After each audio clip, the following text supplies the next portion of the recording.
But well, Dr. Gore is here. How are you? Hi. How you feeling? Hi, good morning. I'm sorry. I had it in my calendar 11:30 and I've been in the office. I was just reading over stuff. I really apologize No, it's okay.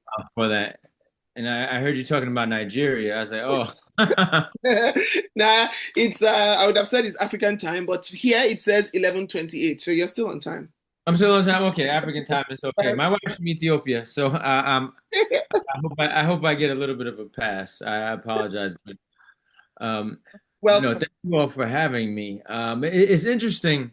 I kind of, I'm not sure what Sister Tosin was mentioning before, but like looking at parallels with what's happening in Nigeria and what happens throughout the continent, and really what's happening throughout the diaspora is that you have a series of people who've been oppressed, who don't always have the things that are essential for the survivability of their people. And so we've experienced both overt violence, the direct violence, we've experienced structural violence and the continent and our people are still suffering behind the consequences that were implemented during the period of and enslavement, and also during the period of colonialism.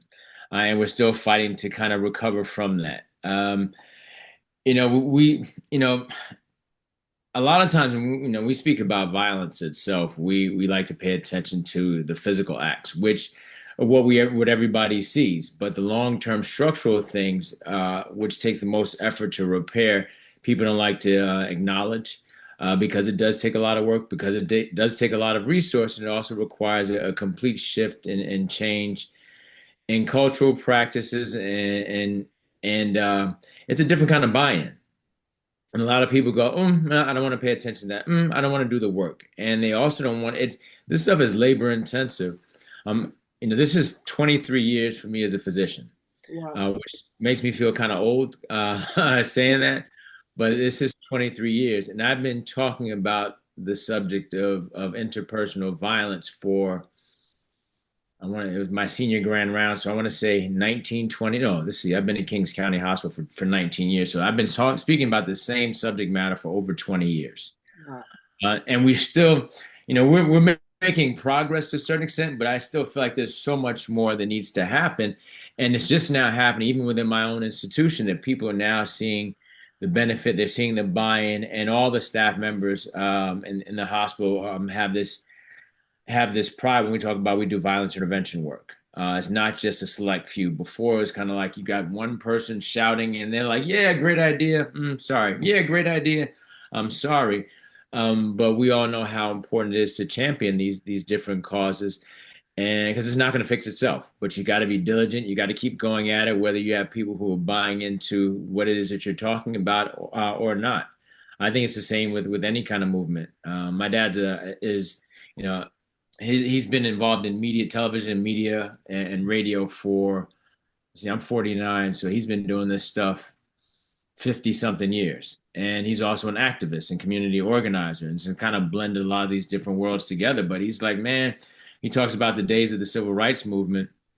He met Dr. King when he was in high school, and some other members of his inner circle who mentored him when he was like 17 years old. He said, man, when you were in the civil rights movement, you were not popular. You were hated. Your family members didn't want you doing this stuff. They were upset that you were doing it, not because they were upset about the cause, but they were concerned more about the consequences of you being tied and connected to a movement. Your father could lose their job, mother could lose their job, you could lose the mortgage on your house, you could be displaced, and if you got a few kids, how are you going to take care of them? And so people, I think a lot of times, even like with what's going on with these current movements right now, with what's going on in Gaza, with what's happened with any kind of revolution, civil war, or internal conflict, is that if you're not on the side of people who are in the higher position of power, and you do something to jeopardize those people in those positions of power, they don't like it. And they will do whatever it is to destroy you so they can maintain that position. Oh, wow. Wow. Well, what I like is I liked that the book was a quick read.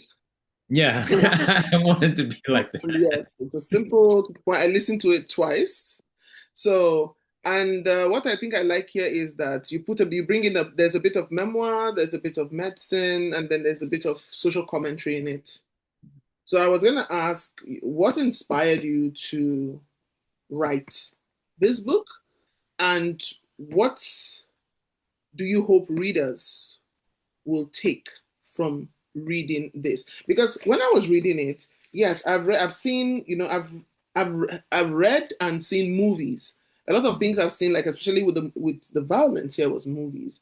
But I had never really brought it close to me to say, oh, like when you spoke about someone being stabbed, and then you find out that the person who the how do you explain it? There was this patient who came in. You found out that he had stabbed someone else, and Yeah. maybe somebody connected to that person had stabbed him. So it's like a vicious. It's a vicious cycle. It keeps going around and around and around and around.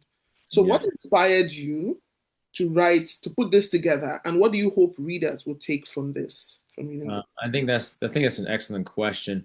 I've been writing for a long time, and I would write just to kind of take notes. My mother's a teacher, a retired teacher, and my dad had been in media and activism, and so they were like, "Oh, you got to write these stories. Tell your stories. Tell your stories." They were always pretty adamant about that. But some of it really started as me just documenting day-to-day life. Whenever I would travel, I would have to send postcards to people. Whenever I would go away, I had to, they encouraged me to write a journal. And I really started doing my journaling with writing when I wound up going to the continent. When I was working in Kenya, I had like my first travel journal. I was really excited. It was like leather bound, and I started writing these different stories. And at that point, I was already in medicine. I was a fourth year medical student. And in medicine, when you have a patient and they come in with a medical illness or problem, they come to see you, and whether it's on the inpatient service or in the ER, you are taking a history. You're doing a history, you're doing a physical exam, you're giving your assessment and plan. These are all different stories. You have a combination of subjective components to a story, and then you got the objective findings. And so that's something that I've always been doing. You're trying to figure out how do you extract information from people so that you can help them in a very timely manner. Now, the more you do it, the better you get at it, and like with any other skill set. But I also recognize that I wasn't. I was one of the few black physicians, one of the few African American physicians. My family's definitely from the continent, way back. We have some family who's in Liberia, who came from the States, moved back over when they were reforming the country.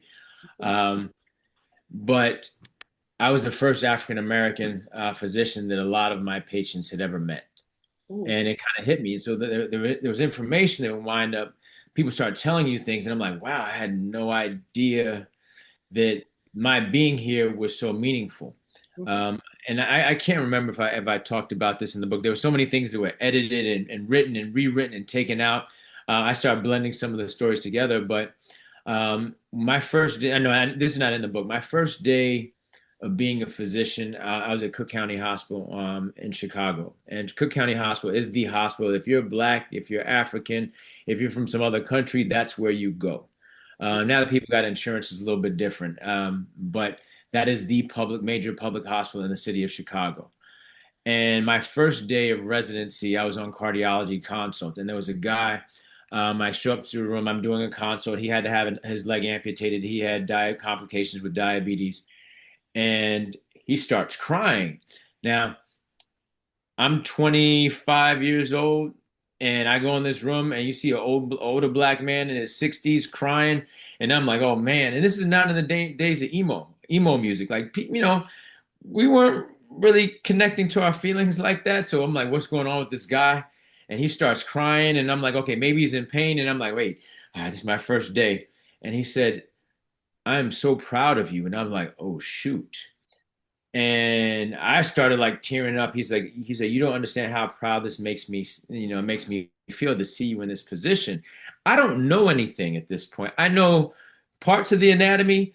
I can take a decent history, but I don't know how to do assessments and plans to the point that anybody would trust me with their life in their hands. But when he said that, I was like, wow. And it felt like it hit me. And so I started documenting my stories at Cook County Hospital for my first month of residency until I had no time to do it anymore. Okay. But that conversation kept happening over and over again. People were like, "Wow, I'm so proud. Thank you for treating me and thanking me, and then realizing, wow, I play a vital role in helping these people get better, or at least be a conduit." Um, but a lot of times people don't often see us when we're in these positions. We see ourselves, but not everybody sees them. And sometimes people refer to somebody, oh, that's the gunshot wound patient or whatever. Oh, that's the sickler, referring to somebody who's got sickle cell anemia. I was a patient, but the humanity wasn't always included in how their stories were articulated. And so I wanted to make sure that I was able to humanize the people that I came in contact with, and recognizing that I have a unique role and responsibility, and uh, I'm able to enter spaces that not everybody's able to enter. And so, what can be learned from being in these spaces? How do they apply to other people, and how can I bring forth a different kind of humanity, really amongst our people? When I asked my father a long time ago, I must have been in maybe middle school or high school, and I asked him why he do media, why was he doing media, why was he doing photography, why was he doing activism, and he said, well, I wanted to make sure I was in a position to show our people at their best. Mm. And I was like, wow. Oh, yeah, that's good. And, my dad is, let's see, my folks are 79, 78, 79 years old. Okay. They grew up in the 1950s and the 1960s and were parts of the movement. They had seen revolution. My mother had studied at University of Nairobi, and coming back, she came through Nigeria because she read the works of Chinua Achebe and Wole Soyinka, and she was like, "Oh, I got to see these folks. I got to go to Nigeria." It just so happened she was in Nigeria during the time of the Biafra War. Oh, wow. Which Wow. yeah, which is kind of a crazy time. And she was in like House of I don't know. She met some people and wound up traveling, and they were like, "What are you doing here? Where are you?" And she was like, "No, I'm Black American, Black American." She got kind of the Igbo head a little bit. Uh, Okay. and so, but she was in a place where she wasn't supposed to necessarily be. And so she would convey these different stories to me. My dad would talk about the stories of the movement. It's like, wow, not everybody has these unique experiences to talk about their people. And we want to show light. We want to show that we are much more than what the media is portraying us. And so you are in this position. You have parents and family members who have been educated to the point that they're able to see the world and have these experiences and be able to articulate them to you. So what are you going to do with it? Mm. How are you going to convey these stories? How are people going to benefit from your expertise in the future? And so these are a lot of the conversations that we had when I was a little kid. As a kid, you're kind of like, damn, I just want to eat dinner. But now I'm realizing I was like, wow, I've been able to go to school. I've been able to study medicine. I've been able to travel to every continent on the planet, with the exception of Antarctica, and do work on these places. Um, this is not what happens to a lot of kids who live in central Brooklyn. Okay. And so how do I bring this experience back to the people so that they can benefit from them and heal and do well? And so I think a lot of it really just comes along with storytelling, and that's the most effective way. I went to a conference. It was an emergency medicine conference. This is probably, I think it might have been either 2008 or 2009, and it was in Boston. It was the American College of Emergency Physicians, and there was a panel talking about medicine and health policy. And there was a guy who was on the panel. He said, when you go to speak to elected officials about policy and everything else, he said, they're politicians. Politicians aren't necessarily experts in the subject matter. The people who attend these meetings aren't experts in the subject matter. They can relay stories. And he said they don't. He said they want to remember. They want one fact. He said, but what people will remember is the narrative, and that stuck with me. I was like, wow, they'll remember the story. And from that point on, whenever I do my lectures about violence and trauma and conflict and global health, I have to bring in the narrative because it humanizes people. And if that's the one thing that can connect a lot of us is the humanistic qualities and what we represent and what we bring to the table, so that we can align ourselves with different movements and struggles, and really figure out how do you galvanize resources to make these movements come alive and stay alive. Mm. That makes a lot of sense. But before I open the floor for other people to ask questions, I hear where you said the motive is common, a black man losing his life while I'm fighting to save it. This cycle is exhausting and one that needs to end. And then when you came down here, I think this was from your TED talk where you Yeah. started with, I distinctly remember he was young, black, and he looked like me. And you've been practicing for what, 23 years? I want you to start by asking, how is your mental health? It's actually pretty good, but it wasn't always good. You're the first person that's ever asked that question. Actually, no, I want to say second. This is somebody who did like trauma informed care work. They talk about it. I've been learning how to meditate since I was a little kid, and I'm a big fan of Star Wars and kung fu movies. And when Star Wars came out in the '80s, I was trying to be a Jedi Knight. I was trying to levitate rocks. I was trying to move things. There was a movie called The Last Dragon, which was a black kung fu movie. And so for people who are in certain age categories, you might have seen it. It was produced by Barry Gordy, so it had an amazing soundtrack. And they had this guy named Bruce Leroy instead of Bruce Lee, and he had the glow, and so his body would What glow. happened, Charlene? What happened to this guy? Bruce Leroy, What when the happened to person his died. roommate? His roommate.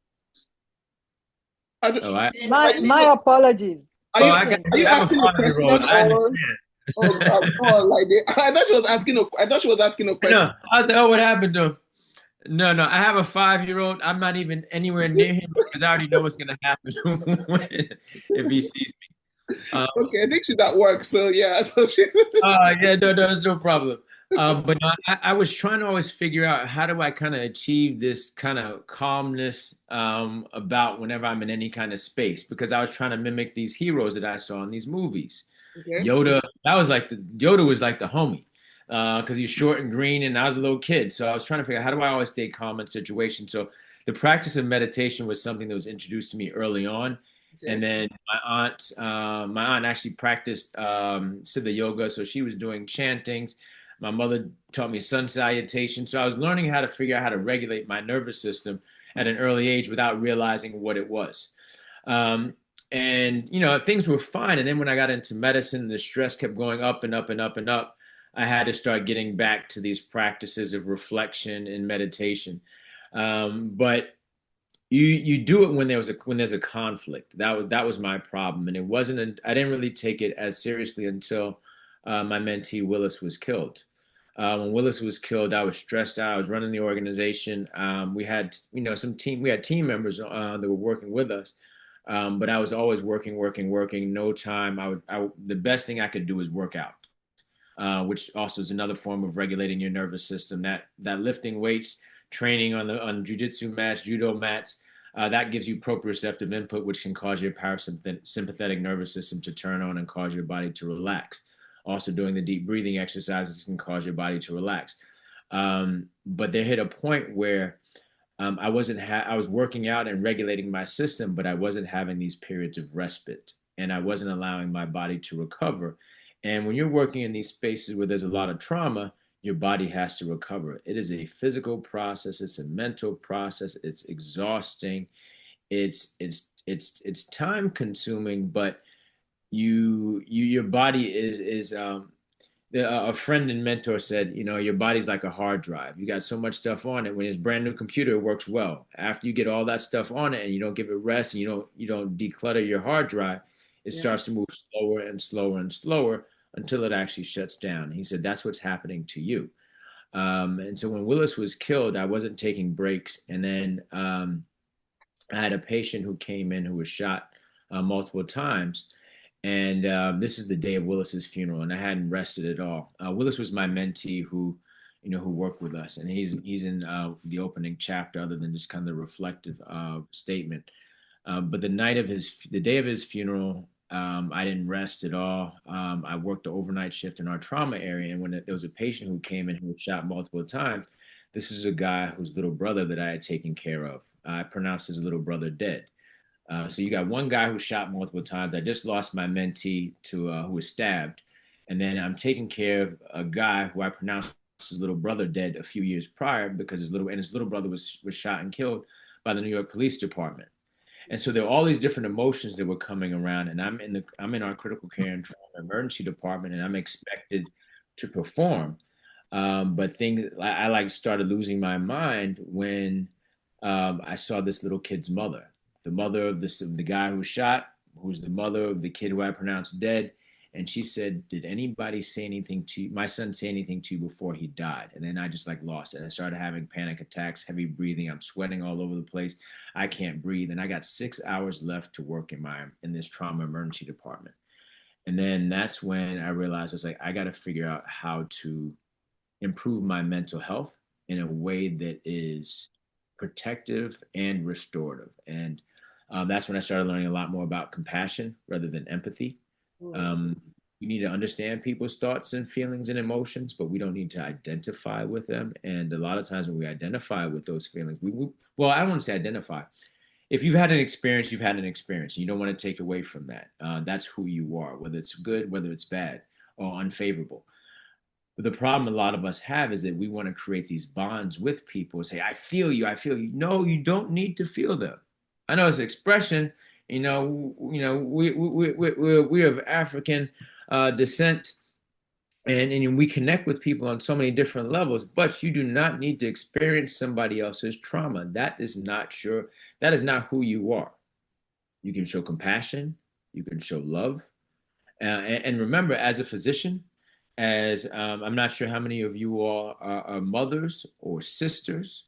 I know you're somebody's daughter, but when we're engaging but many of it, I'm sure many of you all do engage in some sort of helping profession, whether you're advising somebody, caring for somebody, or providing a service to somebody. That we are in helping professions, and when you're in helping professions, you have to protect your heart.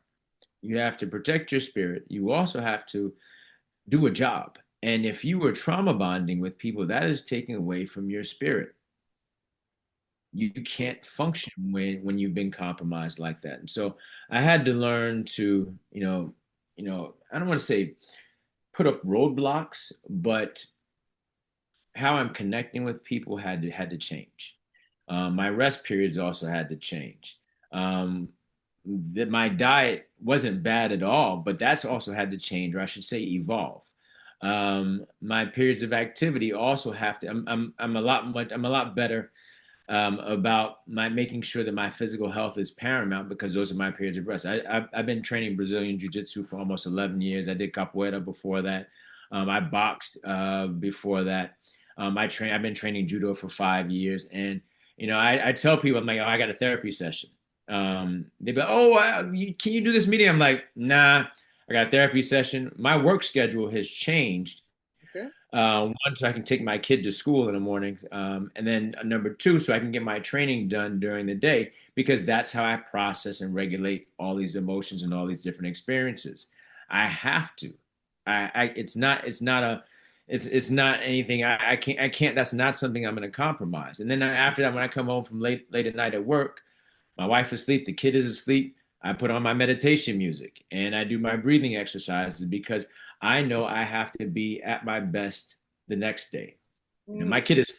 5-year-olds are interesting beings, and they don't sleep.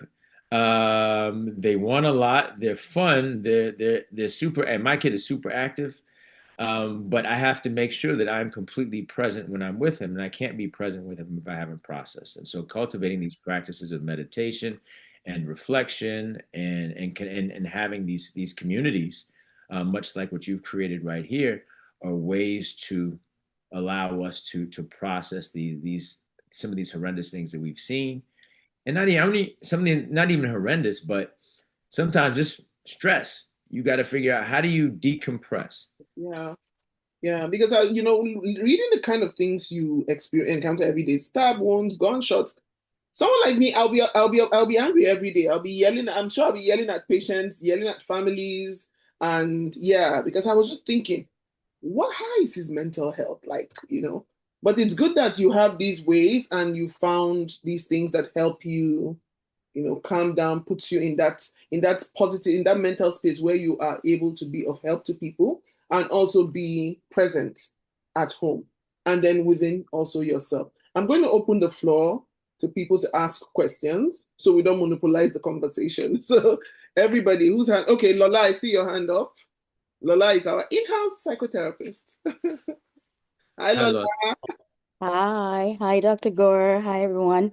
Thank you so much for sharing that about the mental health piece. I was gonna ask about that because as I was reading, I'm thinking there's got to be a crash coming.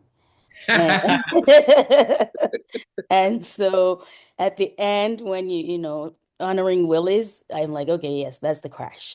So, but I'm happy that you found a way to kind of, cope with it and deal with it and are, constantly working towards it. That is often things that I encourage and advocate for. But my question, I think, about the book was really an easy read, but it was full with, a lot of stuff and information. I'm just wondering, what can the average individual do, to whether it's to support and of course, us being here in Canada, I know we do have these situations of violence as well, maybe not as pronounced as United States, And then when I think of in the part where you talked about honoring Willie's, the mother that, was asking, did my son say anything to you?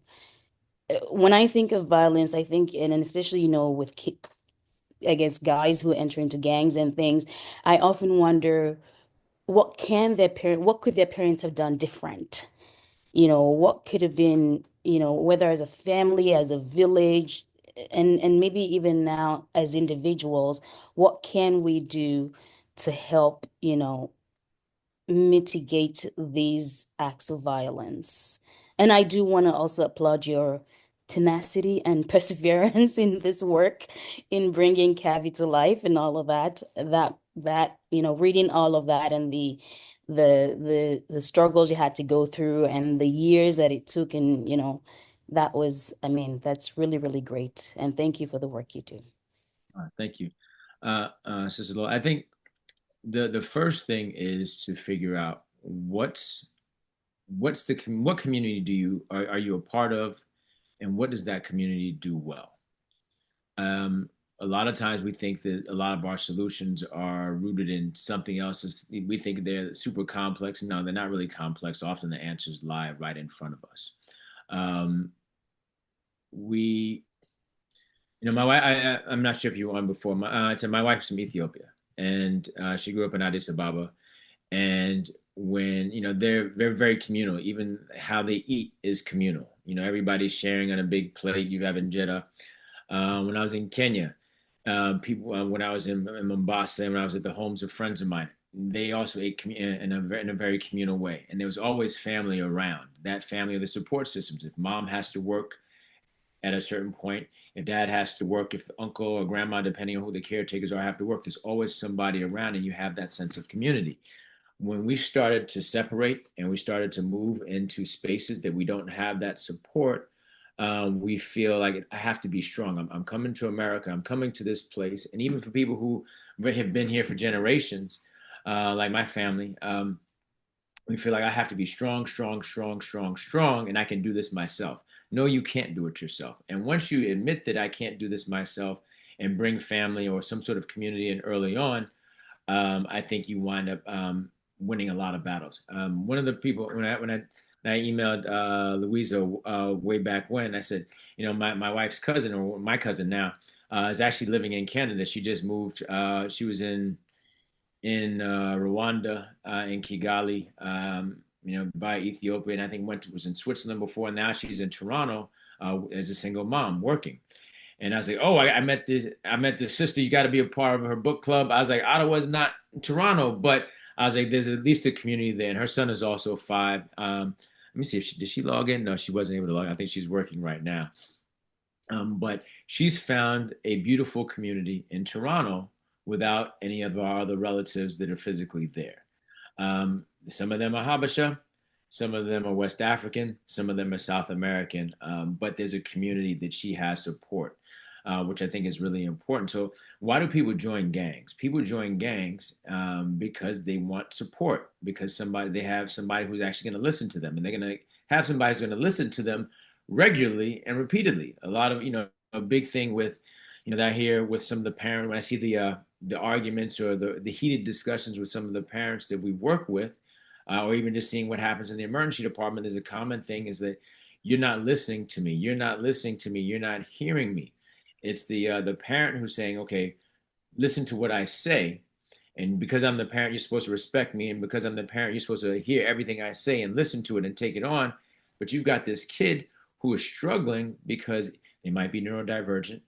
They might be dealing with some stressors and some triggers and some traumas that their parents don't know about because they don't feel comfortable enough because it's not a safe space, or even what a friend of mine referred to as a brave space that allows you to articulate these different thoughts and feelings to your caregivers.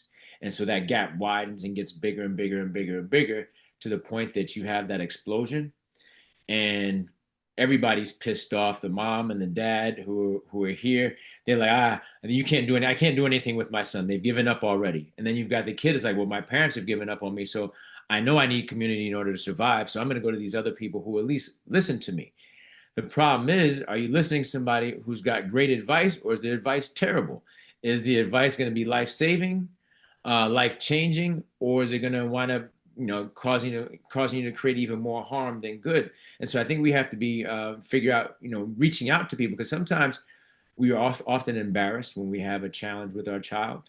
We're embarrassed if our money situation isn't most optimal, because we are supposed to be the ones who are thriving and surviving. We might have advanced degrees. We might have had opportunities that other people back home may not have had.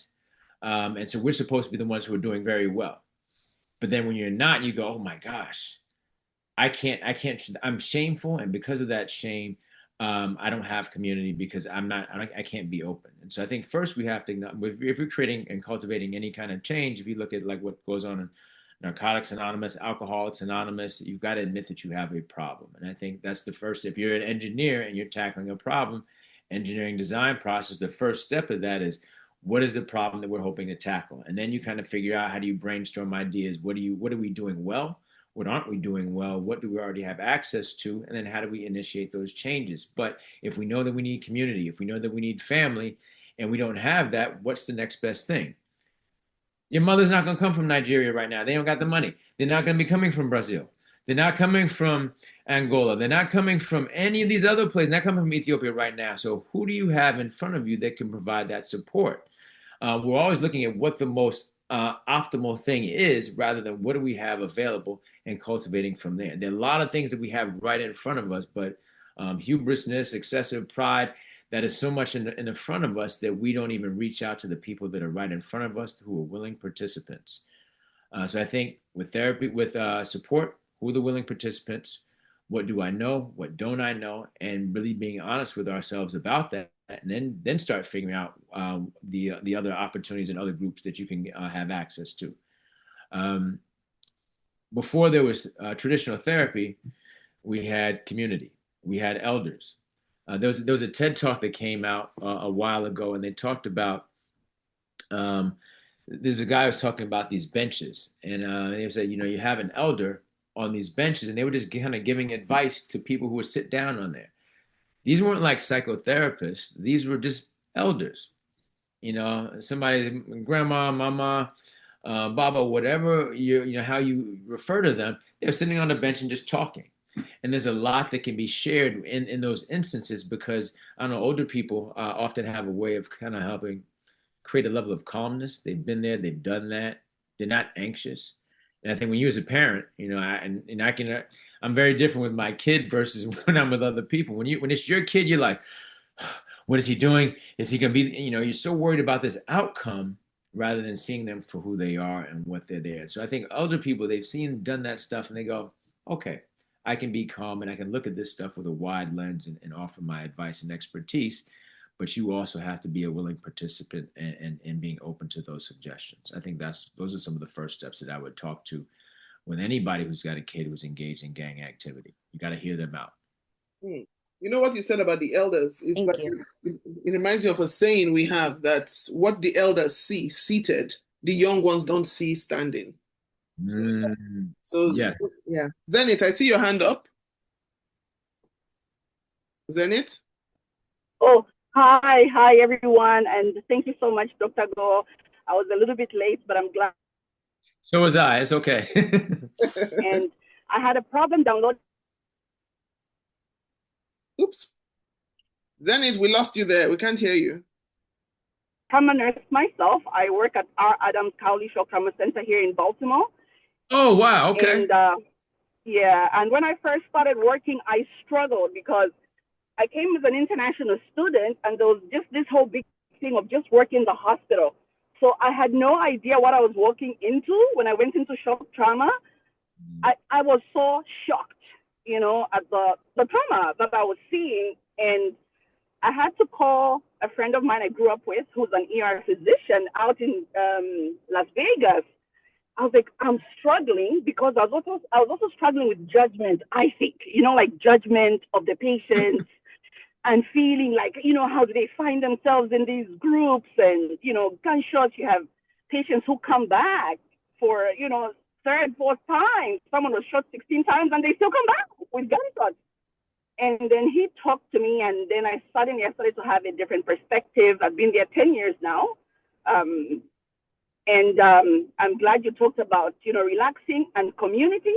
And because it is true that you have to talk to people and you have to find community, and people just want to be listened to. So I just wanted to appreciate you. Yeah. Thank you. Do you know Dr. Scalea? Oh yeah, that's a lot. Yes, tell him I said hello. So Dr. Scalea, Tom Scalea is the founder of Maryland Shock Trauma. Scalea was actually the founding chair. He was the first emergency department chair at Kings County Hospital, where I work. But In New York. Okay. I'm in Kings County, and I've met him a number of times. When I started working at Kings County Hospital, he wasn't there. He had already left. But he told the story. Shock trauma was originally supposed to be in Brooklyn, but too many politics, and so he wound up leaving. So he's actually played a major role in me thinking through ideas, and I've talked to him a handful of times. But you bring up something really interesting, and this was actually the last time I physically saw him. We were at a trauma conference in Utah. It was called the Western Trauma Association, and I had just finished talking with Scalea outside, just having a little powwow discussion, and then I wound up going into the general lecture hall in the afternoon, and there was a trauma surgeon talking about something known as compassion fatigue. And Mm-hmm. what you articulated was 100% compassion fatigue, and it's so funny that you work at shock trauma with Scalea. And compassion fatigue, that's that physical, mental, and emotional burnout that comes from working and treating people who've experienced trauma. So you start to take on that trauma. There's a lot of victim blaming. You stop connecting with patients. The patients are the problem. It's like, wow, no, the person is going through an experience, but you yourself, you're so pissed off, you're so tired, overworked, underpaid, and overwhelmed that now all of a sudden the person who's the victim and the survivor is the problem that you're Right. experiencing. So it's so interesting you talk about that. But I learned about that right after speaking with Dr. Scalea, and it's something that when Sister Lola talked about and Sister Louisa talked about, what are we doing for our own mental health? When you start working in these trauma spaces, nobody tells you. They say, "Oh, it's going to be rough," but nobody gives you tools and skill sets to figure out how to navigate these spaces. They go, "Oh, you'll figure it out over a period of time." But now we know that you have these rising rates of burnout for people in healthcare. What happens if your healthcare providers can't do this work anymore? What about the people who are even more vulnerable? And I'm always Right. thinking, how do we care for those who are most vulnerable? And our caretakers and our care providers have to be the epitome of wellness. It doesn't mean you have it figured out. This is an evolving process, but you guys in Baltimore do incredible work. Um, I know. Is it Dr. Malawo? No, so I'm a nurse. Nurse. Dennis Malao. Yes. Okay. So, Mm-hmm. Sister Malawo, there are so many people who for people who don't know about shock trauma or Kings County Hospital. So Cook County Hospital in Chicago, where I did my training, is the world's first trauma center. University of Maryland Shock Trauma is one of the other designated trauma centers, one of the biggest trauma centers in the entire planet. That people come from all over the planet to train. Kings County Hospital is the same way, one of the biggest trauma centers in the entire United States, and we have military who come and train with us before they get deployed. That's how much trauma that we're seeing because the closest thing that you're going to see to combat, you're going to see in Baltimore at shock trauma, you're going to see it at Kings County in Brooklyn, you'll see it in Lincoln in the Bronx, and you'll see it at Cook County Hospital, LA County out in Los Angeles, Highland. There's about 12 to 15 hospitals around the country. And so we've actually trained, and I'm sure you've probably trained Navy SEALs before they're deployed.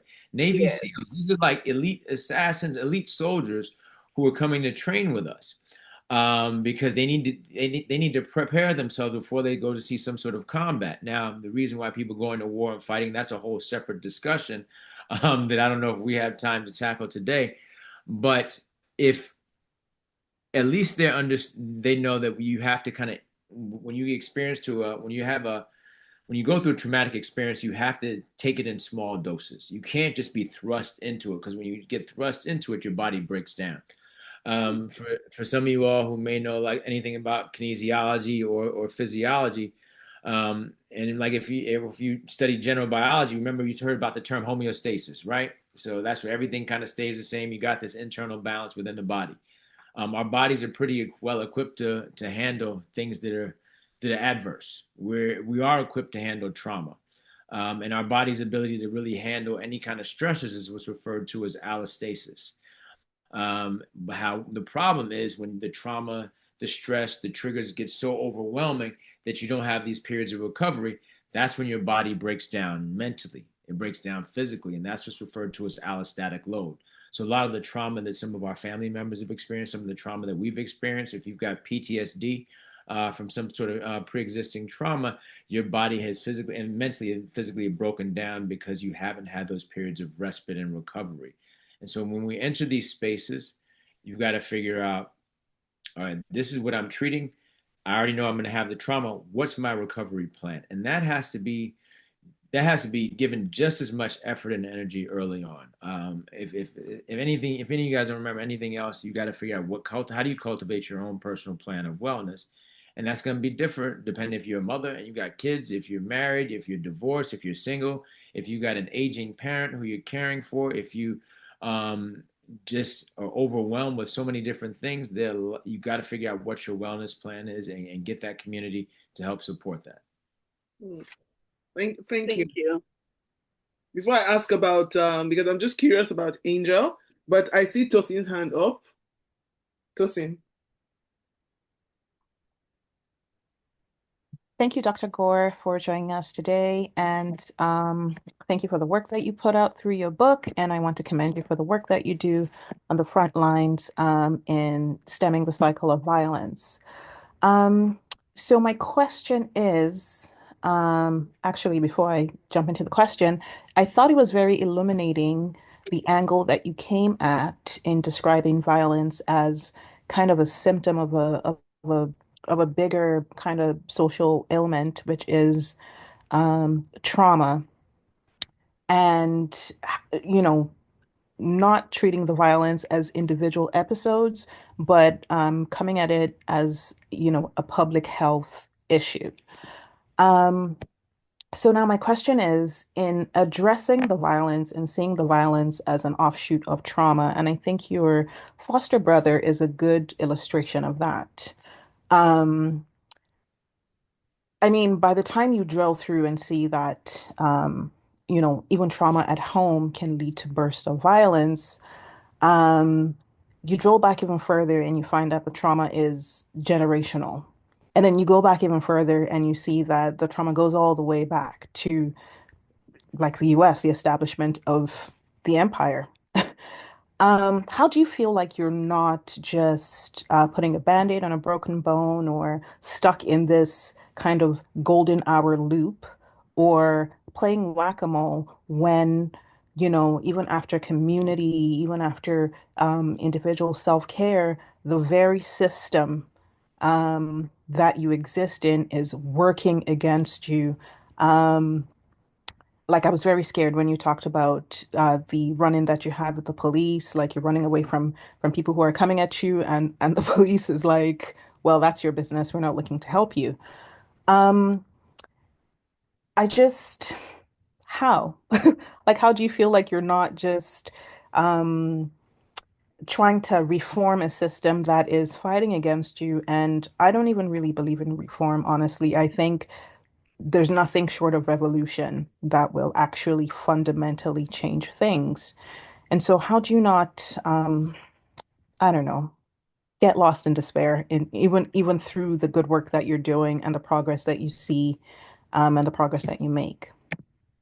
I think that's a great question, and I'd be lying to you if I told you that there weren't periods of time where I was discouraged in this process and like, oh, screw this stuff, nothing's gonna ever change. But when you start to, when I've been able to talk to people who are parts of the civil rights movement who are still active, like my dad, um, he says, look, this is the work. People are like, oh, I don't want to be involved in politics. No, that's the work. Like, oh, I don't want to be involved with this. These people don't want this. They don't want. He's like, yeah, you keep saying what they want, but what are you going to do? In order for you to create some kind of change, you have to have some kind of nidus. If you're looking at how businesses develop, how companies are created, how organizations wind up starting, or continuing work, you've got to start someplace. You've got to create that sweat, that have that sweat equity. You see, when I spoke about like when we got rejected from some grant funding when we were doing right after I come back from Haiti, we got rejected for grant funding to be able to launch Kavi, and I was like, screw this. I was pissed off. And then he gave me some business magazines to take a look at. And first he said, why the hell should they give you any money? Because you haven't done anything. All you've been doing is talking about the problem. I was like, oh, it was kind of harsh when he said it that way. But when he gave me the business magazines, it was all about startup culture and like how do you start things. And talking to him, he's like, him and his friends would walk around with cardboard in their trunks because they would protest something. If they saw something that was unjust, they would protest on it. But then they would follow up because they were community organizers. And what was needed? First of all, what are the needs of the people who you're working with? And then what are the collective needs of that community, and what's the long-term strategy? And I think just if you're looking at everything from government to societies, these are all just systems of experimentation where you're going back to the drawing board repeatedly. And I think what's going on with violence intervention and prevention and really community development is no different. And so we've got to figure out how do we test things, what's needed, how do we test it out, and then come back to the drawing board. And so it's a cycle itself, or of this ongoing cycle of are we effective? What have we done right? What have we done wrong? How do we restructure that? But when we look at violence and conflict or any kind of community um, challenges, you've got the direct causes and you've got the cultural causes and you've got the structural causes. I'm kind of borrowing some of the stuff from, there's a sociologist named Johann Galtung, and he said violence had three different components. Direct violence, those are the overt acts that you see, like the physical assaults. Those are the arguments, and you've got a particular player or perpetrator who's involved. It might be an individual, it could be a group. And then he said right below that, he said it's almost like this iceberg. And then you've got cultural violence, and that's the way that culture, like language, art, any kind of religion, personal ideologies, or societal norms cause harm by justifying the direct violence or structural. And at the foundation, you've got your structural violence, which is the systematic way that any kind of social structure like government or institution causes harm by prohibiting the flow of things that are essential for the survivability of the people. And so we have to look at the foundation. As an emergency person, I have to take care of the direct stuff at the tip of the iceberg. That's part of my job. That's what I do. But because I've been doing it so long, you start seeing the patterns of behavior with why the stuff comes in. And so the reason why we have the organization is to address both the direct as well as the structural. So we have our intervention program, which is working with people who've been injured. But then we have our school-based initiatives, which has a few hundred kids around Brooklyn, and we do a lot of the preventative work. So we do everything from understanding, like having students learn how to understand and navigate conflict. We have a lot of life skills development. Um, Not just don't fight. It's like, okay, well, you tell me not to fight. Well, how do I navigate this space? If somebody attacks me, what do I do in these situations? And a lot of times it's figuring out like how do you build community with younger people who are at this very vulnerable, very moldable, malleable stage of their lives where we want to help them. I don't want to say teach them, but really kind of bring out, what kind of society do you want to be in? And how do you engage with the society when you wind up having these issues that are present? And then our community program works a lot with more structural things. We support public housing units, providing counseling services for people who've been injured, providing community healing circles. Our team is also very much involved in policy that's revolved around decision making as it relates to violence prevention in the state of New York. And so those are some of the things that we're tackling. It's not just, you can't just do just one thing itself. And that was the reason why we have the three different tiers. And even for me now, I'm a recovering executive director. I'm always going to be the founder, but I'm a recovering executive director. And even now, I'm looking at this stuff through a very different lens. When I started writing elements of the book, COVID hadn't happened yet. Um, and so now, dealing with a pandemic and looking at people's stress and systems breaking down, I'm like, oh, wow, okay, I have to address trauma and violence through a very different lens. And that's when I started studying a lot more on the restorative practices. Um, and things that I can implement. I had a period of isolation during COVID. My wife was pregnant. One of my good friends, another guy named Maurice Selby, his wife was also pregnant. And so we got kicked out the house. And we lived in an Airbnb for about 10, maybe 10 or 12 weeks. And I would just check on my wife periodically. We had family who was staying with her, but we were at ground zero for COVID in the United States. I was working at the first designated COVID hospital in the entire country. Um, it looks like something out of the movie Contagion, where everything is like all crazy. So I didn't live at home. I would just see my wife with a mask and with gown, like with protective gear, so she didn't so we didn't want to affect the baby. Same thing with my colleague, but it was for 10 weeks. But during those 10 weeks, 10, 12 weeks, we were doing a lot of meditation. We were trying to figure out strategies. We were looking at wellness practice. It's like, oh, wow, how do we implement this on a larger scale and bring it forth? And then now doing this work as a father, and my kid's technically not a toddler anymore, but when he was going through the terrible twos, threes, fours, even fives, I also started learning a lot about nervous system dysregulation, aka tantrums, and what happens when you have a tantrum and you have somebody who their system's overwhelmed and they're trying to express all this stuff like and they can't communicate adequately. That's no different than what happens when somebody who's experienced trauma. So I had to start looking at causality of trauma, and I started looking at the neurological basis of it as well as a way to kind of penetrate in ways that can be healing. Um, there's always something to kind of dig deeper, and I think you've got to figure out what resources you have and are you the right person to do that. And if you can't do that effectively, how do you bring somebody else on and tackle the problem that you are best suited to tackle for that period of time? It doesn't mean that you can't evolve that practice, but you don't give up. Just because you haven't figured it out yet doesn't mean that there's not a solution. And a lot of the solutions um, do require you to kind of drive home. My judo coach is a brilliant Haitian American guy named Gary St. Ledger. And we were talking about takedowns, and we were looking at stuff. He was talking about UFC fights. He was talking about judo and takedowns. And there's one particular takedown that we were doing. And he said, I asked people, he said, why did you guys stop when you got your foot hooked on this person's leg? And he said, you don't stop when you meet resistance. And I think when we're looking at community change and even whether it's community change, revolution, and restructuring, you don't stop when you meet resistance. You keep going. Now, there's some points if you have this roadblock that you might have to stop that strategy and rethink that strategy. But how do you approach that problem and tackle it from a very different angle from the way that you have in?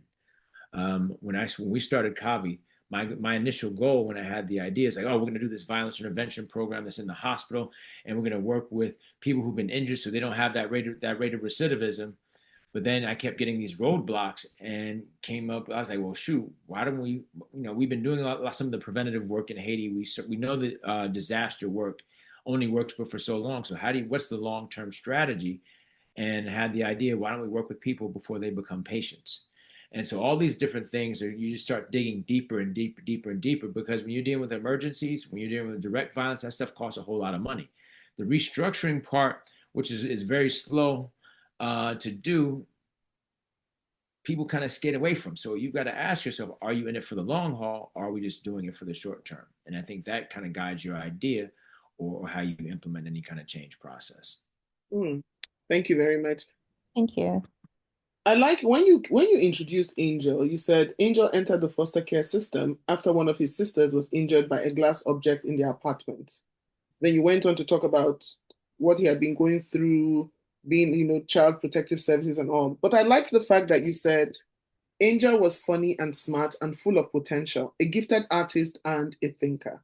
Where is Angel today? Angel's in New York. He and my dad still keep in touch more so than we do. We kind of had a falling out. Actually, we had a falling out when he read his book chapter.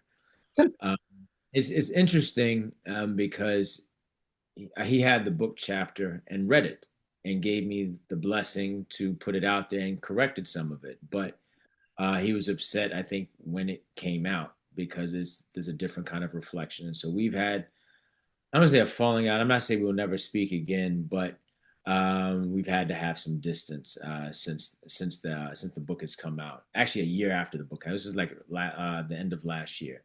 But he's in New York. He's doing a lot better. Okay. Um, he's been going to church. My dad sees him at church periodically.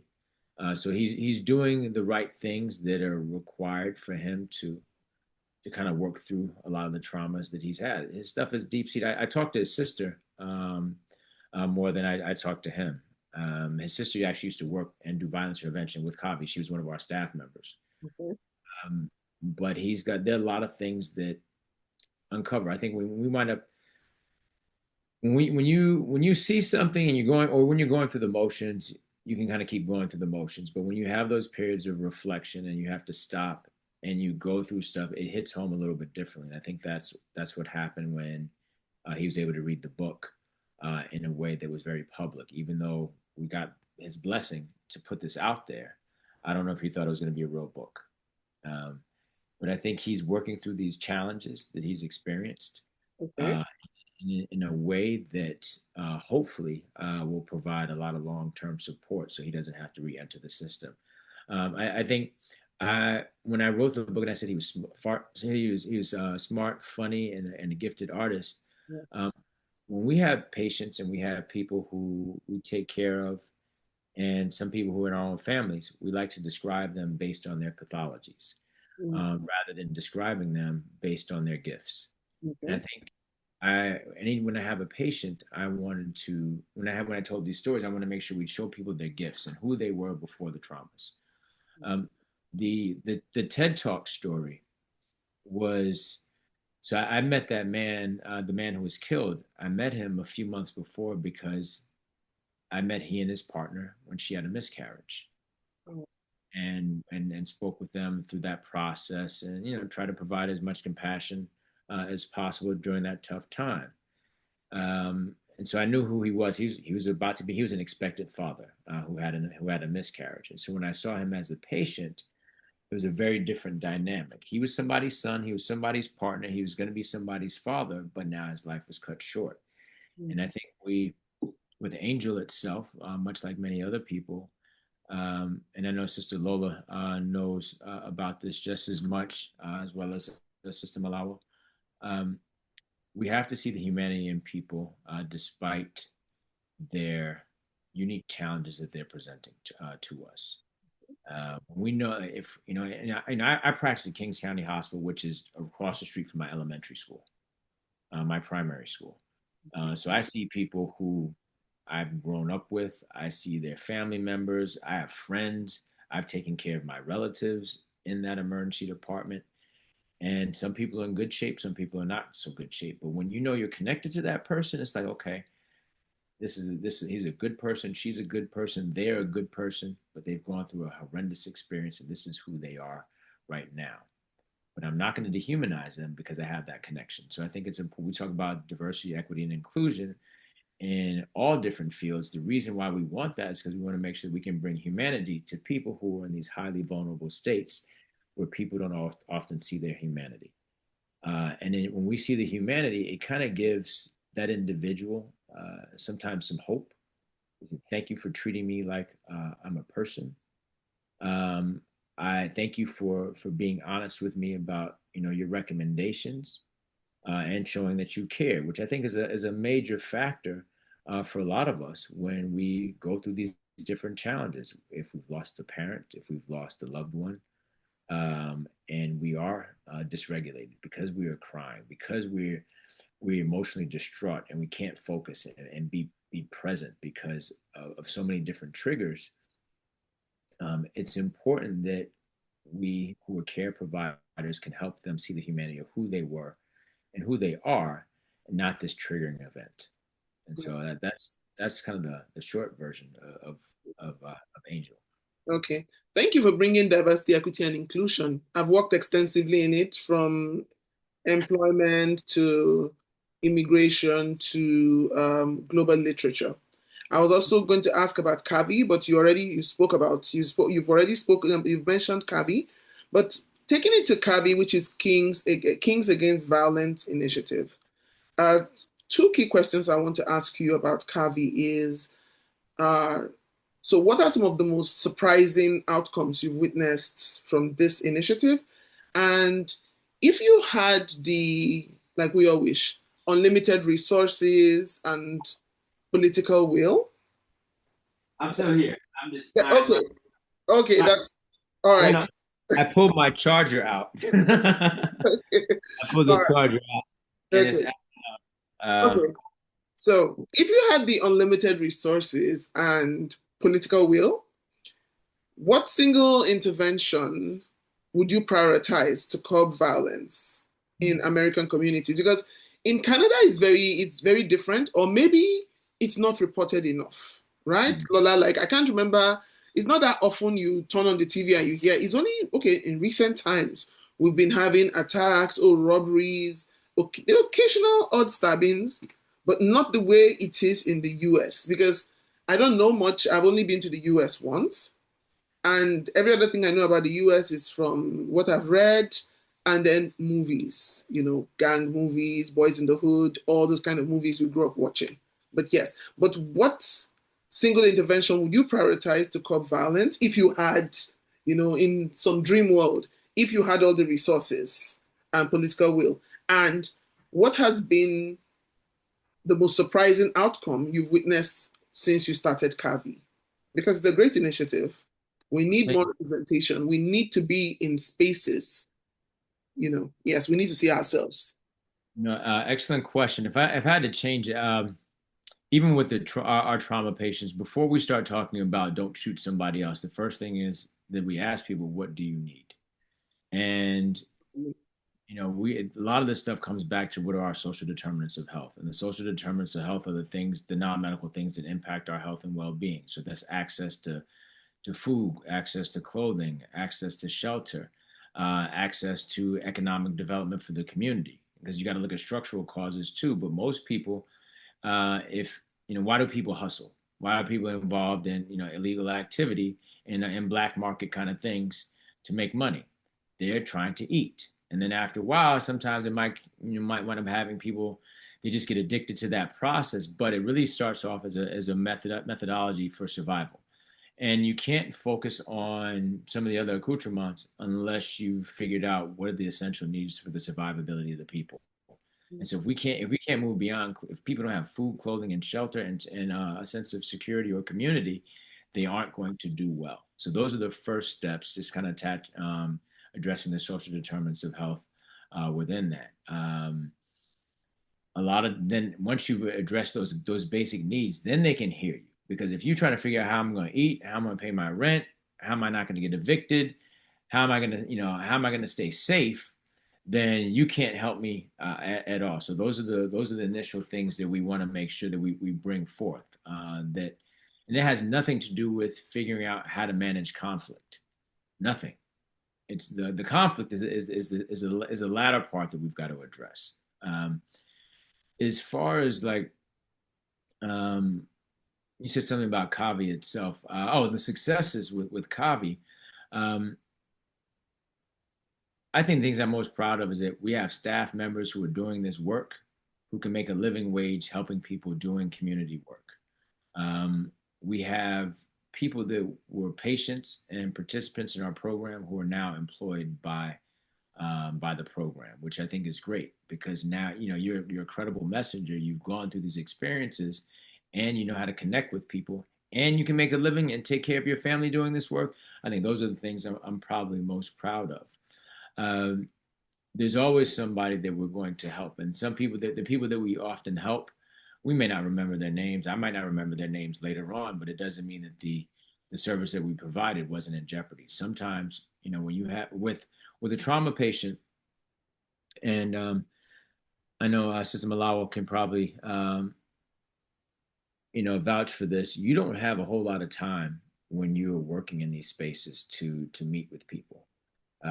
People are in critical condition, their blood pressure's going crazy, their blood pressure's dropping, they're hemorrhaging, they're bleeding, and you're running from room to room to room to make sure that somebody is stable. And so talking to a family member, talking to a loved one or someone who's connected to that patient, that trauma patient, you're going in there for a few seconds. Like, yeah, the person's stable, da da da da, but you're not really building that relationship. And when you have a designated team and team members who understand trauma and have the time to sit there and meet with their family members, that provides a different level of comfort. That means now that person, that's a part of the community that we spoke about creating before. Now you've created a community. It's a transient community. It may be a short-lived community, but we're at least establishing somebody who can articulate the needs and kind of get you some of the things to at least provide a level of comfort during this challenging period. Whether somebody's losing their life or whether somebody's in critical condition, having an advocate who can speak your language and understand who you are and your individual needs and bring that back to the medical team is going to be very important for long-term support. And the patients remember that. So they thank us for, they go, you said something to me a while ago when I had this accident. Thank you. Because I wasn't in my right space. You helped me through a very difficult time. Now that person who you spoke to, they have a different kind of experience, and they're going to go back and talk to somebody else because you showed a level of compassion when you're engaging with them. And when we have a patient who comes in, I think sometimes people assume that we just provide support for that individual. No, we're treating the entire family. If your girlfriend or your partner, your kid, if they're stressed out because of what took place with you, we're going to make sure we get them some sort of support, providing if our own counselor or therapist on our team can't do that, we have an LCSW. We have well, he was LCSW. He just finished his doctor of social work, and he's on our team. If we can't provide those services for for that patient and their family, then we wind up getting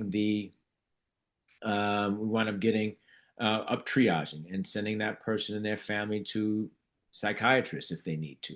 If they don't need psychiatry and they might need a counselor or a therapist, and they don't really want to come to the hospital, then we have a list of community providers that we partner with that we can get them those services outside in the community. In some cases, people, especially many of us, we be like, nah, I don't do therapy. I don't do psychiatrists. I only go to church. I go to the mosque. I go to the temple, and that's all. Well, good news is you've got some pastors. There's a degree in pastoral counseling. My cousin's a minister. He's the dean of the chapel at Fisk University, and he's got a degree in pastoral counseling. Glad I'm related to him because I would have never known that. But there are a lot of clergy who are able to provide services revolving around trauma-informed care practices. Many of them don't. They'll do grief assistance, but many of them don't like to deal with a lot of the violent traumas. But I have to say I'm very fortunate that in Central Brooklyn and East Flatbush there's a brother named Pastor Gill. Pastor Gill and I have been having these trauma conversations for almost 20 years, and eventually they wound up forming something called the 67th Clergy Council, which is a member of clergy in the specific district around the hospital, in the 67th district, 67th precinct district, and those clergy provide violence intervention services. They call them the God Squad. So you've got people who can do pastoral counseling, who are connected to a faith-based community that is another extension of this violence intervention and trauma community. But again, it keeps coming back to what are the needs of the community? Community. What do the people in the community need? And they use that as a basis of reference and support. That has to be foundational. That has to be at the foundation of this whole thing. Because when you have a patient who's been injured, we can talk to them all they want. They can be like, yeah, I agree with you. I'm not going to do this, but they're going to go back out into the community. So how are you going to strengthen the community that they're a part of? And that's why you got to start with that family. Who's in the initial household? Who's in the circle of friends that we do? We've been doing a program called Self, which was created by another organization called Healing Hurt People. But Self stands for Safety, Emotion, Loss, and Future. And there's a series of workshops that we do with people who've been injured. It's like I think it's like 12 weeks. But if you have somebody who's been injured, their safety's been compromised. If somebody's been experienced a trauma, we know they have an emotional toll that's been taken. How do you address the emotions that they've experienced? Um, we talk about loss. If somebody's been injured, they can't walk around. How do you help them navigate those spaces now that their physical structure has been compromised to the point that they can't move and navigate their community safely? And then last but not least, the future. What does the future hold? What do you need to move into a more healthy space? It may not be hustling, especially if hustling got you in trouble in the first place. So what do you need? Do you need job training? Do you need to get involved in education? Do you need to have more comprehensive psychotherapy or counseling? What's actually required, because you're not going to go back to who you were before the trauma. It doesn't negate the great human that you were, but you're not going to go back. You can't undo the past. So how do we prepare you to navigate this new space? Helping with new friends, new individuals, new support, but a new way of a new kind of support that's going to be a lot more manageable. Okay, so from what you've said now, I'm looking at it as with my sociology background. So is the CAVI framework adaptable to different environments or is customized to your unique environment? Oh, it's completely customizable. I'm just Okay. trying to change my cord is acting up. It's completely it's completely transferable to other spaces and other cities or around the world. Okay. Uh, we this work was influenced by the work I was doing in global health, the work I was doing in Haiti. Okay. We were training drivers and laborers in first aid and emergency response. By the way, I might have to jump to my phone to use this because my power cord is Okay. like doing like the Ramba and it's doing like weird things. Okay. And I thought this new one was going to work, but if you see me holding this up like this, then that's it may no, it's not working. I might have to jump to my phone. Let me get it 1 second. Okay. So Lola, you go next. But it was we were training drivers and laborers in first aid and emergency response, and it started off as trying to figure out how do we create this integrated health system in the northeastern part of Haiti. And then everything in the work all got shifted because the Haitian earthquake, the Haiti earthquake that took place in 2010 displaced everybody and everybody wound up going into disaster mode. So I started doing some of the disaster training stuff and disaster treatments. I was there like 2 weeks after the earthquake and I was there for a while. And I've been in the country about 14 to 15 times. Okay. But we were looking at what's sustainable. And if it's going to be sustainable, if you're looking at sustainable development, we have to start looking at infrastructure. And it's kind of back to Sister Tosin's statement before. What structurally do you want to going at? Okay. Uh, we realized that there were a lot of displaced people in Haiti after the earthquake. Everybody left Port-au-Prince. They started moving back to their respective small towns and villages, which increased amounts of population in these places that weren't really sustainable, able to sustain a larger population. There were mudslides, there were rains, increased traffic, car accidents. And so it was like, okay, one thing that we know that we can do that's a lot cheaper is we can do education and training. And so we started training drivers and laborers in first aid and emergency response. And the basis of operation was at a school. So we started training the teachers and the instructors on first aid and emergency response. And we taught an instructor's course that was still up and running up until pretty recently, until all the stuff was happening with a lot of the extensive gang activity in Haiti, and everybody had to start leaving the country. And there's really no central government right now.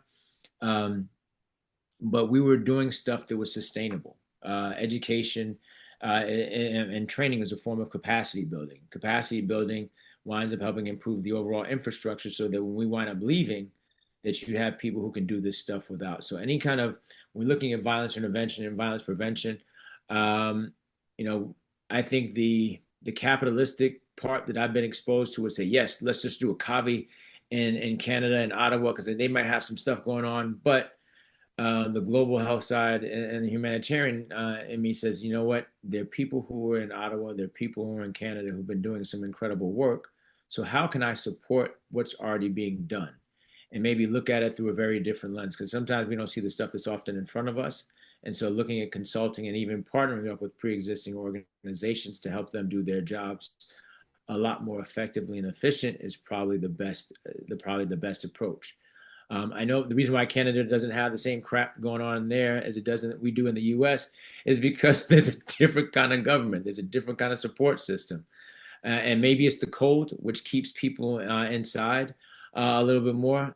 I used to go to Canada all the time when I went to medical school in Buffalo, and there's nothing to do in Buffalo, so we would go to Canada all the time. Um, I could I lived about 15 minutes away from the Peace Bridge. Oh, wow. And it's a Canada's it felt different just crossing the border. I was like, wow, they don't look stressed, they don't look distraught. Buffalo is the poverty I saw in Buffalo was on another level, and things have gotten better for certain people. But you're dealing with it with a resource depleted space, and you've got the haves and the have-nots, and unfortunately, the have-nots tend not to fare well anywhere around the planet. But Canada felt different, just 15, 20 minutes away. Niagara Falls, Canada, Niagara Falls, New York, two completely different cities. But when you wind up having social programs that are in place and people aren't necessarily starving um, to the same extent, there's a different kind of civility. When you look at universal health care and everyone having access, it may take a lot longer for certain things, but you're also going to implement a lot more preventative practices so that people don't have to um, focus a lot on intense emergency treatment. Um, the non-sexy stuff tied to healthcare and wellness is the stuff that's really transformative. The emergency stuff, it's great and it keeps you alive, but we don't want people just to stay alive. We got to figure out what's required for them to be able to thrive. And so looking at infrastructure and development for pre-existing programs, and if you are having increase, because you're going to have an increase in an amount of trauma as populations start to increase. As more people come into a place, if you start to have to share resources and people may not be so happy that you got to share resources, you're going to wind up having conflict. But there are ways that you can kind of manage it. And I think we might be able to help some groups who are interested in doing that, do that, capitalize on the things that they've already been doing well and just help them grow those models. Okay, thank you. Lola? Right. Thank you. So, I was going to ask a question about representation, but very quickly, Canada does have, some violence. I mean, especially Ottawa and Scarborough, Jane area in Toronto. It's not as crazy as it is in the United States. And I think it's more curbed now in Ottawa. Though years ago when the Somali community, there was a big gang problem there where there was constant shootings and things like that. But I think like with your work, what happened then was there was work with the community, with the mothers, especially, I remember at the time, and that kind of helped a great deal. So while it's you're aware that it's still ongoing, there are still gangs, within that community, and they still have, shootings and things. It's not as great as it used to be years and years ago.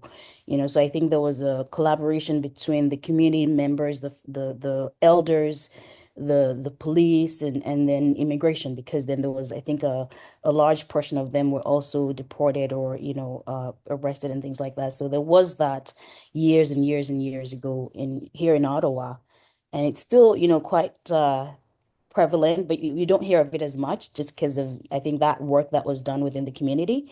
Um, and then in Toronto, it's a whole other situation. I don't know much about there, but I know that in Scarborough, there's also, gangs and stuff like that. And of course, I'm sure that there is work being done, and I hope that, this kinds of work will continue on. But in terms of representation, in your book, you talked about how in 1979 there were so many doctors, black doctors, and then in another year they had reduced.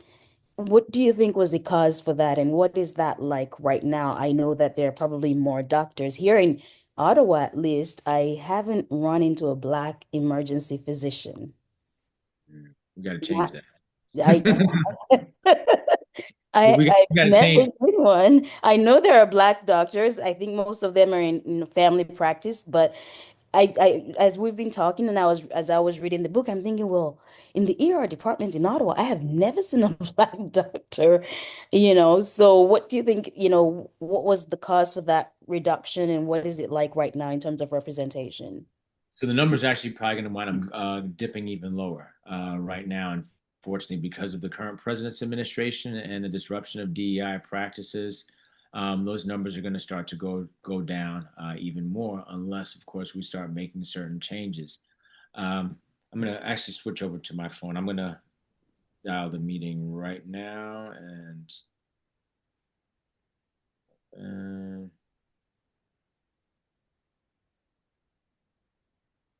okay.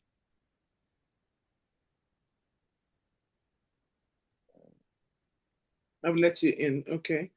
Okay, awesome. Recording in progress. You have to mute one. Okay. All right. Shut this down. There's an echo. So you have to mute one. And I'm shutting down. Okay. Okay, perfect. Oops. Okay. Okay. Sorry about that. But with what's been happening so much, I think integration is one thing that has caused a lot of the diversity to shift. If you look at what was going on in the 60s and 70s, and 50s and 60s, you had a lot of segregation, separation in many neighborhoods, and we weren't allowed to go to certain places, and so you had to have your own people who were going to be caring for you. And there was a big push. If you look at even if you look as far back as the Freedmen's Bureau and in the late 1800s, during the period of Reconstruction, you had the creation of the historically Black colleges. Morehouse College, where I went to school, is one of those schools. You had people who were trying to increase representation because they knew white folks weren't going to take care of you, and white folks didn't want to take care of you either. Once we started navigating these other spaces and thinking that we could move into neighborhoods that weren't traditionally ours, you started decreasing the concentration of support within our respective communities. When my mother grew up in Buffalo, New York, and my dad grew up on the west side of Chicago. West side of Chicago was pretty poor, but Buffalo, New York was different kind of working class. My mother said, we had Black doctors in our neighborhood. We had Black accountants. We had Black engineers and professionals. We all saw that. We saw Black educators, caterers, clergy. So we always knew that we could do some of those things in the future. But when you wind up taking that professional influence out of the community, and you and you only have one particular type of person in a given community, then you don't wind up recognizing there's certain opportunities you can have access to. I started doing medicine because I had a mentor when I was 16, 17 years old, who was a Black orthopedic surgeon from Jamaica, who took care of me. And he said, "You want to be a doc?" And I said, "Yeah." And he said, "Cool. Come spend time with me. Come shadow me." And this was at the Hospital for Special Surgeries, which is the top orthopedic hospital in the world. I didn't know that at the time. I'm just a kid who's trying to get back on the field running track because I had screwed up knees and screwed up ankles. But these are things why mentorship is such an important thing to help assist with representation, so that you can at least see these possibilities. And then when you see the possibilities, you have the ability to, you're going to make mistakes, but you don't have make the same mistakes that your predecessor made. And so it increased the ability of you to enter these spaces within certain careers where you don't see many of us. One of the reasons why, I've always done like pipeline programs. I participated in pipeline programs. My mother taught, so I'm always thinking about mentorship and teaching. My father did community organizing and ran youth programs. My dad made it to Buffalo, New York, because he was dodging the draft and wound up running youth programs in Buffalo. And so I've always known about this stuff, and so I don't know anything different. I always thought you were supposed to mentor somebody. My father and my mother always were mentoring people, so it's like, okay, this is how this happens. This is what's supposed to happen. And then as I got older into the professions, I realized, oh no, this is not how everybody does it. So how do you create these systems to make sure that we have that representation? And a lot of it is more, I need to make sure that we survive. I got to make sure that there's other people going to take this helm once I leave and once I retire. If I don't put this stuff in place now, it's not going to happen.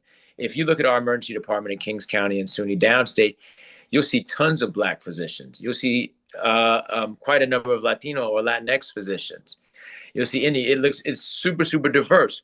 That took a lot of work. And now that's a part of the blueprint with what we see, and the leadership in the department embrace that, because the leadership in the department were all, if I kind of look back, the residency training director was my mentee. I was his faculty advisor. Our chairperson was my medical student. The medical director of the emergency department was also my medical student. So these are people who are a mixture of Caucasian, Middle Eastern, or Arab, and Black Afro-Caribbean, who I've worked with since they were students, and they've been continuing on with these practices. But it has to be intentional. And if you don't put this stuff up front and personal, if you don't do this stuff independent of resource, like I did, all the stuff I've done, we bootstrapped it. And then now you have funding and support for a little bit later. But even for our minority pipeline program, MMSEM, I haven't had funding for it in a few years. And doesn't look like we're going to get any more funding. But I always have students who are with me when I'm on shift. I have students with me more than not. And I take undergrad, I take the pre-meds, I take the non-traditional, because I know how tough it is to navigate this medicine space without any kind of support. And so I just bring them on board. I'm like, this is my version of passing on this torch. Mm. Thank you. Does anybody else have any more questions? Lydie has her hand up. Okay, Lydie. Lydie, are you there? Yes, hello. Good afternoon. Hey, how you doing? Good, good. Thank you for your work. I don't have any questions. I found the book a little traumatizing, but it is what it is. It's the facts of life. I just wanted to say thank you for writing a book that only very few could have written successfully, being that you're uniquely, in a place to write the book, from being a doctor, an emergency physician from Buffalo. You could have been at the other end of the stick, right? Because you from Brooklyn, the home of Jay-Z, we know what goes on there. So I just wanted to say thank you for your work, and good luck with Cover. And we hope to see more of Cover everywhere in every city. I know Toronto is, Canada is pretty catching up on everything else. I just witnessed a car jacking of a Maybach from an elderly couple. So yeah, we're on our way there. So I hope we see more programs like the ones that you have initiated. And thank you. Thank you. Thank you, Lydie. So before I wrap up, because this book there is so much to talk about here, but I'm trying to narrow it down. But I wanted to ask, what role do you see? How do you see the roles of physicians evolving in addressing the social determinants of health? Because I know that some of the social determinants, lack of access, poverty. So how do you see the role of physicians in this? That's an excellent question. I think one of the things that we've been doing a lot more, and we've been encouraging our residents, and I know our team with Kavi, we do that, is that we do the screenings when somebody comes in. Almost certain, anytime somebody comes in the hospital, they're going to come in for injury, they come in for chest pain, abdominal pain, whatever it might be. As a part of my history, I always ask them their social history. What do you do? Who do you live with?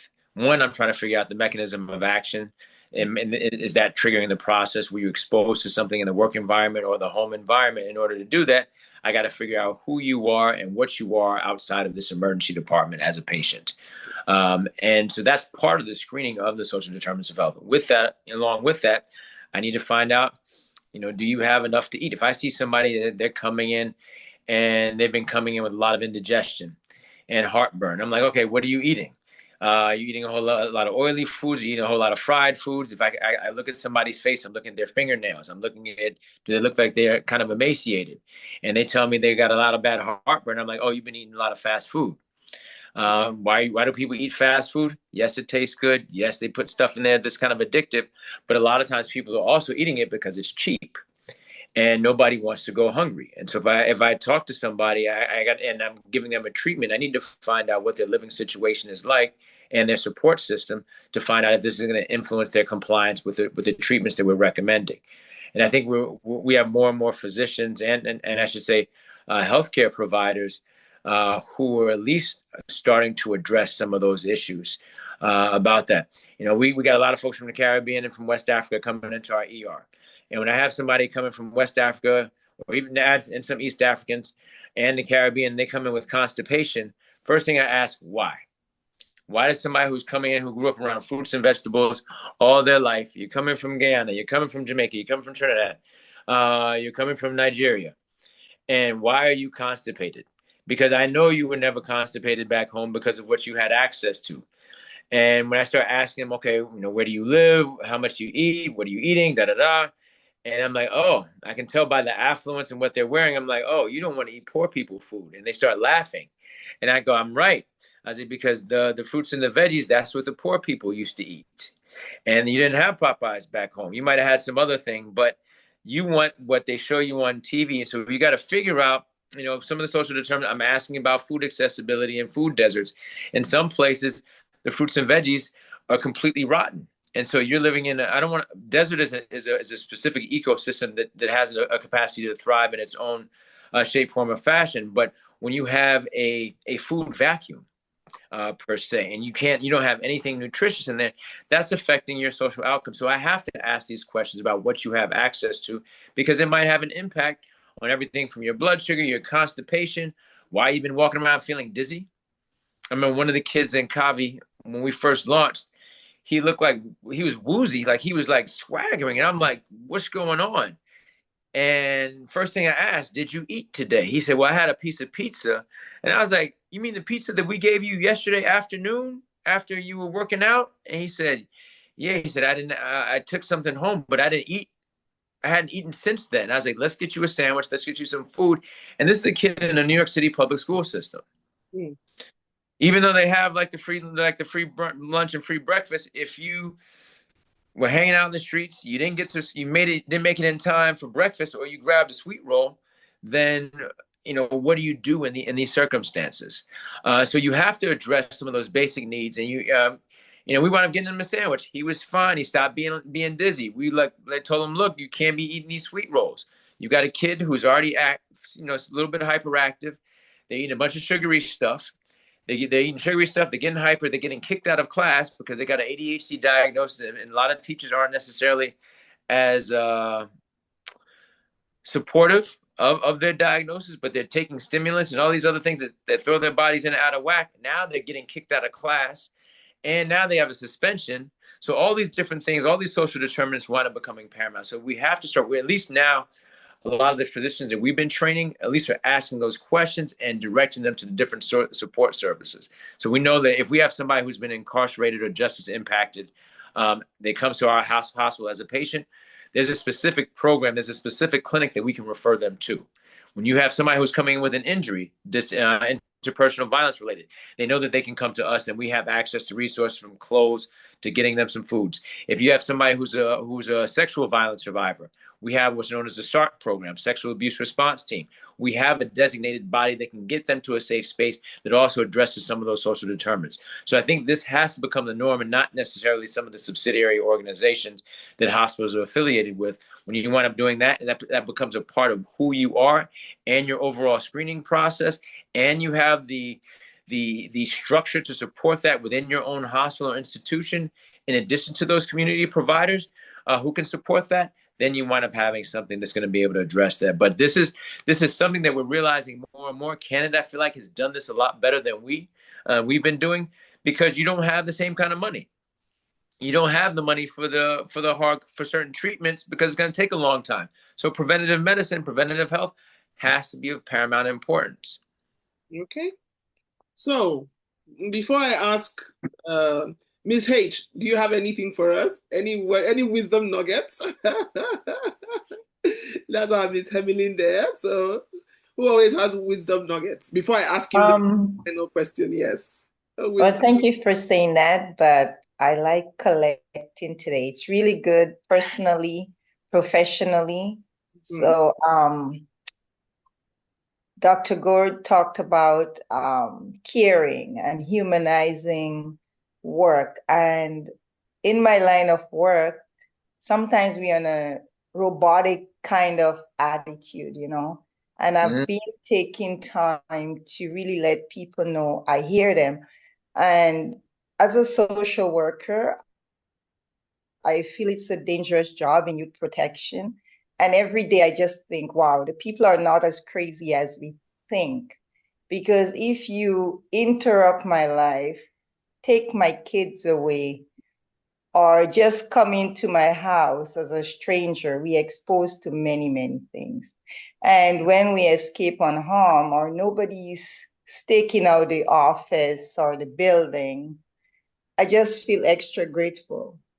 So you're just emphasizing how I proceed in my line of work, how I interact with people. Because first, I see somebody. Sometimes we are told, well, we should be reading the file before, but oftentimes I feel it influences my judgment, not for the best. So I discreetly sort of get to know the individuals first and hear their side of the story, treat them as a person, and then I proceed. And even yesterday, I spoke to one father, and he has been labeled so negatively, you know. And when I took the file, I noticed it was a complicated file, big story.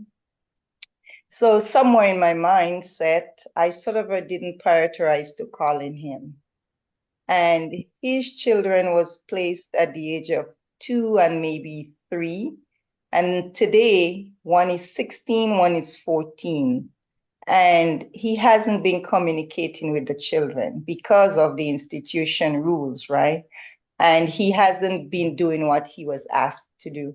So I didn't call him when I took the file, which was in May of this year, but the son started to speak with him secretly. And they disclosed that to me. So now this puts me in an awkward position, knowing there is a prohibition of contact. But as a worker, as a mother, as a Black woman, I know you cannot stop me from speaking to my dad if I want to. So who am I to tell you don't? So I asked the kid, I said, can I have your dad's number? So he gave it to me. And we had a meeting yesterday, a big meeting. And again, they emphasized to the kid, like the person higher than me, who is hosting the meeting, she reminded the kid that there is a prohibition of contact. And that's not sitting with me very well. So in terms of what we can do, we will hear conflict of interest, we will hear not respecting boundaries, but we have to listen to our heart. So I finally called the father right after the meeting. And I mean, he's really labeled as negative, crazy, aggressive, schizophrenic, everything. And I called him, he answered, I introduced myself, and I said, I am such and such. I'm working with your family, and I would like the opportunity to work with you. And he first said, wow, okay, that's a different phone call. And when I said I started to work with a family in May or March, he said, wow, and you're just calling me? So I chuckled with him and I said, yeah, my apology. But in my brain, the negativity was there, so I was maybe blocked. But I apologized and I said, sorry, you are right. I should have called you before, but going forward, you know, I'm there, da da da. And he did say to me, he said, you know, there is a conflict of interest because I've been very angry. And based on all these issues, I want to speak to my children only when they turn 18. And I did the math for him, and I emphasized how important it is for the kids to speak freely to him and to be able to tell their story. And at the end of the conversation, he's meeting me on Tuesday. He's going to go to court. Not only that, he sent me documents that prove he's not crazy. So, like, just this book that Dr. Gore is, the story you tell and what you're writing, it just validates how we have to hear people. We have to speak to people. And we cannot just or should not go on just like by what we were told. Create, give the opportunity to create that humanistic experience, which is listening, hearing, be present and knowing that person wants the same thing that I want or should have wanted. So you really making a difference for me and just, as I said, validating and giving me tools to work with. So thank you for that and keep up the good work. Thank you. Thank you, Ms. H. So before I ask my last question, does anybody else? Ms. Heather? I see you there. Okay. So please, let's not forget, can we take our group photo before I ask my last question? If you have the book, turn on your camera. Let's take a photo. Let's see. Let me switch it to gallery. Let's see. Everybody. Dr. Gore, you haven't got your photo with your book? Yes, I have. Oh yeah, I see you smiling, but no book. Okay. I'll make sure I. Thank you. Okay. Oh, thank you very much. So I want to ask the last question. Let's see. Okay. So, what message from everything I've read here, I like how you've humanized a lot of situations and how you have nicely framed violence as a public health issue, not as a nuisance that a lot of us see it as often, but you framed it as a public health issue. What message of hope or resilience would you want young people to hear from you directly? So if young people were listening to us today, what message? Because I also want to thank you because this is the first time this is an unusual book for us. We usually do fiction and all of that. So yeah, I thought it was really going to be heavy, but the way it's written, yes, it's heavy, but there is still humanity in it. So what message of hope or resilience would you want young people to hear directly from you if they were listening? Or because I'm going to upload this on YouTube, so if they were going to go back and listen, what's Dr. Gore saying? What would you want them to hear directly from you? I want them to know that we see you, we hear you, and we want to work with you, and that this situation that you are experiencing doesn't define who you are. And once we recognize that, we know that there's hope. Thank you. Does anybody else have anything to say before we say bye-bye to him? Okay. Well, are you working on anything new? Thank you. Thank you. I'm always writing and stuff, and I haven't figured out what the next book is going to be, but I'm still working on new talks about violence and trauma, and I'm looking at understanding a lot more of the neurologic basis of what takes place. I'm always trying to figure out how do I get my kid to act right and sit still, and he's super active, and I'm learning a lot more about neuroregulation and activity and everything from grounding. So I know when I take my kid to the park and he's barefoot running, he chills out and almost like a monk. But that's all. There's a physiologic basis to that. As long as he's getting his movement, he's been doing his gymnastics and tumbling more so in the house. But when he does it, he's chill. He chills out. What he goes through is not much different than what a lot of our trauma patients go through when when they're going through something tough and they're dysregulated. And it's like, man, this is all the same thing. So I'm looking at kind of these intersections of like nervous system regulation and trauma with actual methods of assistance and help. I Okay. think that I don't know what it's fully gonna. It hasn't fully been fleshed out, but Okay. still always right.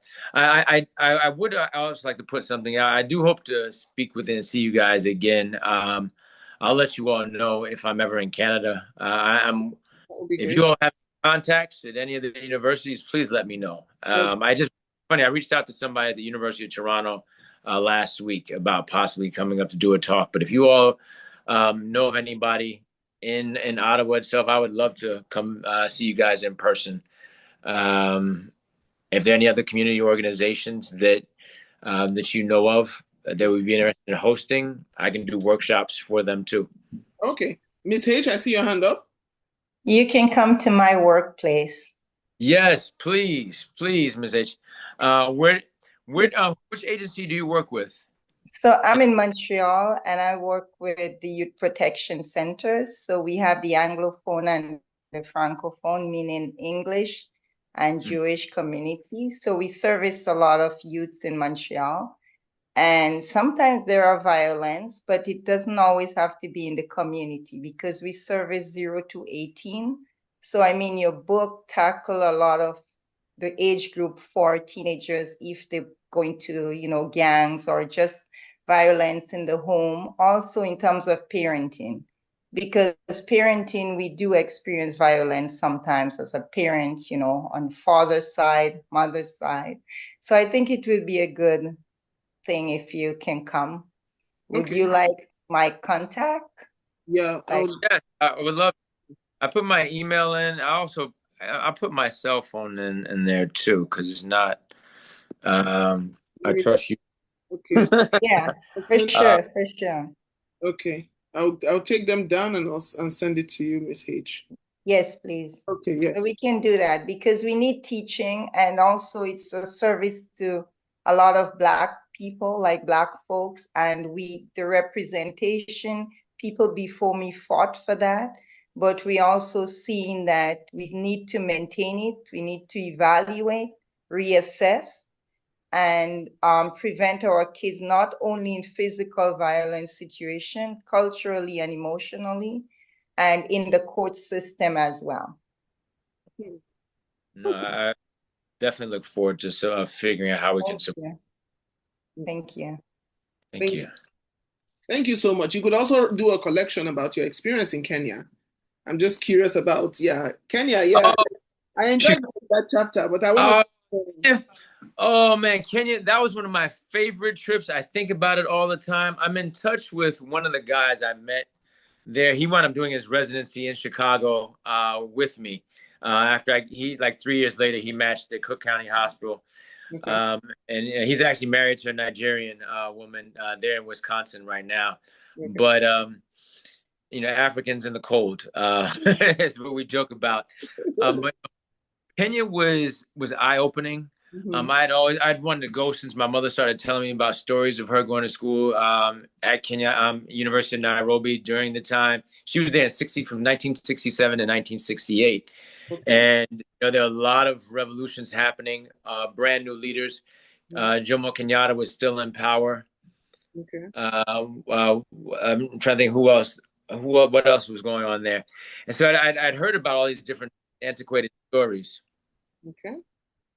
and it was beautiful because I've been in Jamaica before. I've grown up in Flatbush and Brooklyn, so I'm used to seeing Black people all around. Okay.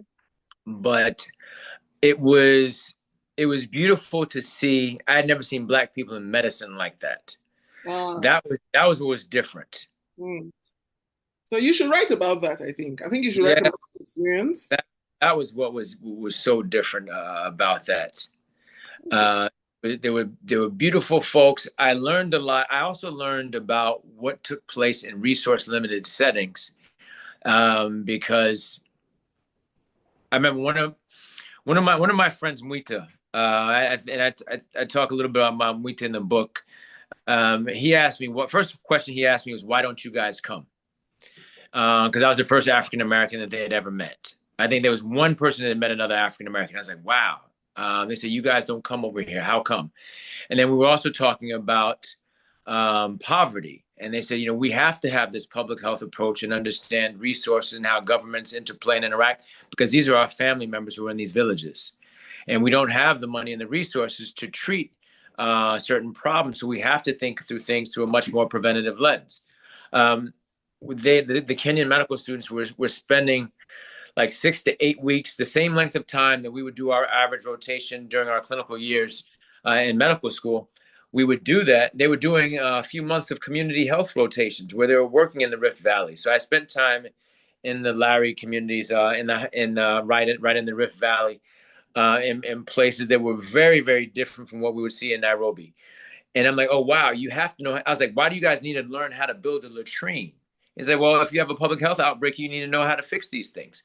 You need to understand how these things are structured. Where do you place them? These are very rural communities. And so I hadn't thought about the level of knowledge that was required of me to become a physician, because I'm looking at it through the lens of, I'm in the United States. This is what I'm supposed to do. This is what we have access to. I'm not thinking about plumbing and sewage.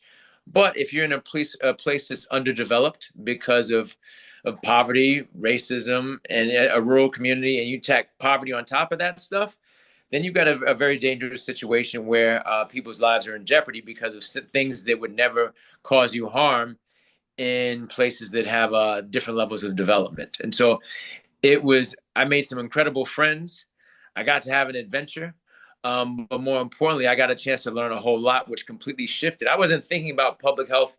I hated my public health class, but I did it in medical school. Like it was, I thought it was boring. Oh, wow. Like I learned the terminology, like, oh yeah, population health, epidemics, pandemics, yada, yada, yada, but it wasn't practical. And when you're up close and personal, because I had never lived through a pandemic, there was no COVID back then, at least not that we were aware of. There was no Hurricane Katrina, which I think was the first major natural disaster that I was aware of in my lifetime as an adult. I mean, we've had snowstorms, living in New York City, and in Buffalo. But I didn't know anything about, other than that, I wasn't thinking about anything else. And so I think this kind of broadened my eyes into, I need to make sure that I'm a global citizen. But one of the things that stood out, and all the Africans that I know, and a lot of the Caribbean people that I know, they're always up to speed on global politics. And I was sitting at the lunch table at Kenyatta National Hospital for the medical students, and these kids knew about politics on a level that was incredible. And I was like, man, how do you know so much? Like I thought I was decent, but these were like scholars, and they were medical students. They said, well, these are our family members who are here. If they decide, and I never forget, he said, if governments decide and say coffee is bad for you, you can't drink this, or there's a issue affecting tea leaves, these are our family members who are out there working in these fields. And so we have to understand what happens if a whole country says they're not going to buy a particular product. What does that mean for my family to be able to take care of themselves? And because our product is connected to everything around the world, we have to understand what goes on globally, because we don't have the same sets of resources, and people try to exploit our respective country because of that. So we have to be well versed in everything that goes on, whether it's in Africa, whether it's in the U.S., whether it's in Asia, the Caribbean, and in Europe and Australia, because of how interconnected they are, and because of our dependence on some of these economies for sustaining ourselves. Okay. It completely shifted everything that I did from that point in time, from being in Kenya. I haven't been to Nigeria yet, so I got to go. Okay. Lagos. I got friends from Benin City. And there's what's the state? I think Ogun State is. Wait, what's the state that's north of Lagos? North of Lagos. Tosin, what's the state that is north of Lagos? Oyo State, Ibadan. I think Ogun State as well. I think it's Ogun. We were trying to set up to do a talk out there, but it didn't happen. But I need to go to Nigeria. I haven't been. You need to go taste jollof rice. Yeah, Joe, I got to see who the real. I get, we have the running argument between the Ghanaians and the Kenyans and the Senegalese about who has the best jollof. You love. Okay. Well, Yeah. as a Nigerian, I would say we do, but well, but I just want to thank you so, so much. I just want to thank you. First of all, thank you for letting us read something that is out of our book list, but this is good. This is Oh, good. So from now, and for at least every year, we must have like one book like this. So I just want to say thank you very much. We will still be in touch. I have your details and all of that. I'm still going to be yeah. stalking your social media to see what you're working on. Oh yeah, no, I definitely will. Wow, Sister Malala, I was wondering where she was from. She said Zambia. Yeah, I got to get there too. Okay. All right. My wife lets me go to these other countries now. Now that we've been to Ethiopia a few times. Okay. All right. So if anybody else doesn't have any questions to ask, I'm going to let him go now. Does anybody have any? Ayomiku, good to see you. She's joining us from Nigeria, all the way from Nigeria. Yes. Johemi Delinois, hello. You didn't say anything. We didn't see your face, but hello. Uh-huh. Then that's my friend from high school down there, Abu Mary. She's known me since I was what, 11, 12. That's she's a doctor too, and she doesn't want to say anything. Oh, That's good. She's Abu. good. I'm an ophthalmologist. I don't, I guess I don't really deal with, emergency stuff and not so much with a lot of the public health stuff that you deal with. And then I work for the VA too. So Where? Where? this has been great. I live in San Antonio. I just talked to an ophthalmologist, a black ophthalmologist who works for the VA yesterday. One of my buddies from Morehouse, Derek Montgomery. Oh, really? But he's not in San Antonio. No, he's at the VA. He's at the DMV. He went to Uniform Services. Ah, gotcha. Yes. Well, And great, I see. great talk, great book. Thank you. I hope to come out to Texas too, and see you guys in person at some point. We're trying to see about doing something at UT San Antonio. Oh, yeah, that'd be great. Okay. All right. So that's Abu Mary there. And there's a Uh, Haitian shouted out too. I saw. ooh, let me see in the comments. Let's see in the comments. Oh, joining me. Oh, she's joining from Haiti. Oh, wow. Hi. Hi. Thank you. Thank you for joining us. There's Heather joining us from Montreal. Hamelin. Let me see. Tosin, Lola. They're all in Ottawa here. Victoria, that's my sister, joining us from Toronto. Zenith also from the US. Khalid, this must be Lady. Uh-huh. Okay. Anyway, everybody, so I just want to say thank you, Dr. Gore. Thank you for this. Like I said, I'll be stalking your social media to see what you're working on. I will stay in touch. Thank you very, very much for this book. So have a Thank nice you. Saturday. Thank you so much. Thank you. Safe too. And see you soon. All right. Thank you. Thank you. Thank you. Good Thank luck. you. Thanks. Thank Bye. you. Bye. Bye bye.